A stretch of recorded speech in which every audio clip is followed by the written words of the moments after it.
malam rekan-rekan mahasiswa terkasih. Ketika kita menghadapi program kepanitiaan, maka hal-hal yang mungkin terjadi antara lain. Yang pertama, bila kita mengadakan low competition dan kita kekurangan dana 15 juta, sedangkan kita hanya mempunyai waktu 1 minggu untuk mewujudkannya, maka kita dapat melakukan yang pertama, rebudgeting. Yang kedua, SWOT konsumsi. Yang ketiga, SWOT transportasi.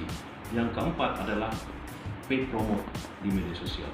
Lalu, bagaimana jika mahasiswa tertentu mempunyai motivasi untuk mengumpulkan poin KPKK saja dalam kepanitiaan? Menurut kami itu tidak masalah selama dia memenuhi tuntutan kampus untuk kuota dari sebuah poin KPKK sejauh dia mempunyai kapabilitas untuk melaksanakan hal tersebut. Lalu yang ketiga, bagaimana jika dalam kepanitiaan itu sering orang tidak hadir untuk melaksanakan pertemuan? Solusinya adalah yang pertama, memberikan toleransi 2-3 kali ketidakhadiran, dan yang kedua adalah melakukan meeting online dengan platform meeting online tertentu. Dan yang keempat, bagaimana jika ada banyak usul atau request dalam satu acara? Panitia dapat mengakomodir usul tersebut, namun keputusan tetap pada panitia untuk menerima atau menolaknya. Demikian saran dari kami. Terima kasih. Sebagai bendahara, saya akan menanggapi permasalahan yang pertama, di mana dalam 7 hari ke depan acara ini harus terlaksana, sementara biaya kita masih kurang 15 juta. Yang pertama, kita harus memeriksa kembali rancangan anggaran biaya yang kira-kira anggaran biaya mana yang bisa kita kurangi ataupun kita hilangkan. Yang kedua, komitmen dari panitia sendiri, misalnya dengan menghilangkan atau mengurangi anggaran konsumsi panitia, seperti itu. Dan yang terakhir, kita harus tetap menjalankan paid promote yang sudah dilaksanakan panitia dari awal pembentukan panitia ini sampai 7 hari ke depan. Terima kasih.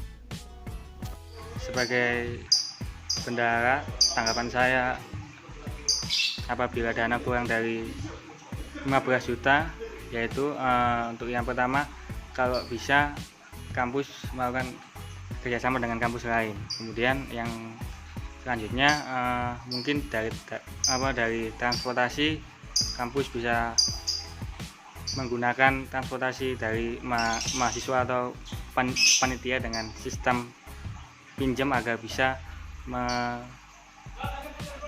mengurangi dana yang dipakai. Sekian dari saya, terima kasih. Saya Winnie Kesia dari Divisi Sekretaris akan menanggapi permasalahan pada nomor 4. Misalnya, jika ada peserta mengajukan banyak request pada kegiatan, maka sebagai panitia, request bisa di-note dulu, ditampung sebagai usulan. Dan usulan tersebut bisa didiskusikan dan dibicarakan pada saat rapat panitia berlangsung. Untuk terjadi atau tidaknya usulan tersebut, semuanya tergantung dari hasil rapat panitia. Di sisi lain, jika ada peserta yang request pada saat kegiatan berlangsung, maka request tersebut bisa ditolak. Saya, Febe Carolina dari Divisi Sekretaris akan menanggapi permasalahan nomor 4. Misalnya, jika si acara tidak tepat dalam menyampaikan ketentuan acara, mungkin bisa dilakukan dengan cara penyampaian ulang dengan dibantu oleh panitia lain yang mungkin lebih paham. Dan sebaiknya si acara menyusun rencana dengan baik agar tidak terjadi kesalahpahaman. Cynthia dari kelompok BEM-FA, Divisi Siacara akan menanggapi permasalahan nomor 3, yaitu bagaimana jika panitia tidak dapat mengikuti sebuah rapat dikarenakan alasan tertentu seperti sedang sakit, bekerja, kelas, ataupun alasan lain tidak rasional. Menurut pendapat divisi kami, jika panitia tersebut tidak dapat hadir dikarenakan sedang kelas, bekerja, ataupun alasan lain yang rasional, bisa diberikan toleransi dengan memberikan izin maksimal sebanyak 3 kali. Dan untuk panitia yang tidak dapat hadir dengan alasan yang tidak rasional, mereka hanya diberikan toleransi tidak hadir sebagai anggota yang sudah melebihi 2 kali toleransi tidak hadir bisa dikenakan denda sesuai dengan kesepakatan anggota. Atau mungkin untuk anggota yang tidak bisa hadir karena sedang berada di luar kota, mungkin bisa diberikan solusi dengan mengikuti rapatnya dengan menggunakan platform online seperti Zoom ataupun bisa juga dengan Google Meet. Halo, saya Sterling Sigumi dari kelompok BMVH Divisi Pubdok.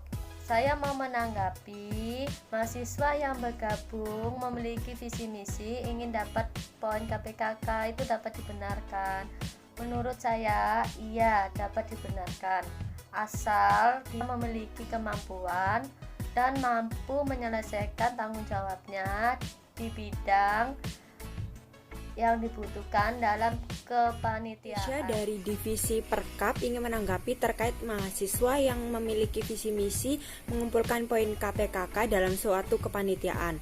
Menurut saya dapat dibenarkan karena dalam kampus pun mahasiswa dituntut untuk mengumpulkan poin KPKK sebagai salah satu syarat kelulusan, asalkan mereka memiliki kemampuan di bidang yang dibutuhkan dalam kepanitiaan dan mampu bertanggung jawab untuk menyelesaikan setiap tugas yang diberikan dalam kepanitiaan tersebut. Terima kasih. Saya dari BMFA, perkenalkan nama saya Kevin Immanuel sebagai divisi Budok. Saya mau menanggapi tentang mahasiswa yang bergabung dalam kepanitiaan mempunyai visi misi untuk mengumpulkan poin KPKK.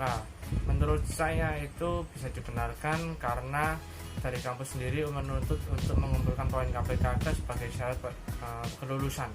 Terima kasih. Halo, perkenalkan nama saya Andeng dari divisi Perkap. Saya mau menanggapi pertanyaan yang nomor 2. Bagaimana mahasiswa yang bergabung memiliki visi misi ingin dapat poin KPKK, apakah visi misi itu dapat dibenarkan?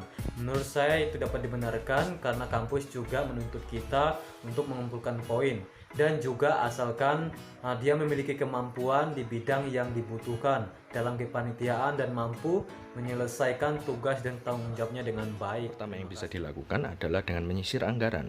Kita lihat dulu apakah ada anggaran yang bisa dipotong atau mungkin dikurangi dari nilai aslinya. Yang selanjutnya yang bisa kita lakukan adalah dengan berkomitmen. Jadi setiap panitia yang ada, misalnya kita berkomitmen untuk uang makan ditanggung sendiri saja daripada ditanggung oleh anggaran. Mungkin gitu. Lalu selanjutnya untuk menjawab soal pertanyaan nomor 1, kita bisa melakukan joinan atau kerjasama dengan kampus lain. Dengan demikian jasa yang kita keluarkan bisa jauh lebih murah. Lalu berikutnya, apabila kegiatan itu merupakan kegiatan yang membutuhkan jasa transportasi, maka kita bisa menggunakan transportasi pribadi atau kita menggunakan jasa transportasi yang memang sudah kita kenal. Jadi kita bisa dapat harga yang lebih murah. Lalu poin ketiga, kegiatan promote juga harus dilakukan seperti awal mulanya. Saya Tasya dari Sikonkes akan bantu menjelaskan pertanyaan nomor 4, yaitu bagaimana menghadapi peserta yang banyak merequest kegiatan dan si acara menjelaskan ketentuan acara yang tidak tepat. Pertama, cara menghadapi peserta yang banyak request kegiatan itu adalah hal yang lumrah pada umumnya terjadi pada saat kegiatan hari H dimulai. Tetapi karena acara ini sudah dipersiapkan oleh panitia sejak awal dan sudah matang, maka request kegiatan tersebut akan kami terima dan tampung untuk sebagai saran untuk kegiatan berikutnya, seperti itu, karena itu adalah hal yang lumrah terjadi. Yang selanjutnya, si acara menjelaskan ketentuan acara yang tidak tepat. Kalau ini adalah kesalahan yang tidak tersengaja yang dilakukan oleh panitia, maka cara menanggulanginya pertama adalah minta maaf, lalu menjelaskan ulang dibantu oleh panitia yang lebih panitia dari si acara yang lebih memahami acaranya. Saya Samuel dari Sikonkes. Bagaimana menghadapi peserta yang banyak request kegiatan dan si acara menjelaskan ketentuan acaranya tidak tepat. Request cukup dianggap sebagai usul, bisa diterima atau tidak. Yang jelas panitia dapat menjelaskan kenapa usulannya diterima atau ditolak. Atau misalnya jika acaranya sedang berlangsung kemudian banyak peserta yang request tersebut dapat langsung ditolak. Jika si acara menjelaskan ketentuan acaranya tidak tepat, mungkin bisa dilakukan penyampaian ulang dengan dibantu oleh panitia lain yang mungkin lebih paham, atau pendamping dapat langsung mengambil lagi acaranya. Saya Anastasia dari Sikonkes akan menjawab pertanyaan nomor 4. Bagaimana menghadapi peserta yang banyak request kegiatan dan si acara yang menyampaikan ketentuan acaranya dengan tidak tepat. Untuk menghadapi peserta yang banyak request bisa dianggap sebagai usul saja, bisa diterima atau ditolak. Yang penting panitia bisa menjelaskan alasannya kenapa usul itu diterima atau ditolak. Untuk si acara yang menjelaskan ketentuan dengan tidak tepat, mungkin bisa dilakukan penyampaian ulang dengan dibantu oleh anggota panitia yang lain atau pendamping bisa mengambil alih acara dan menyampaikan ulang ketentuannya.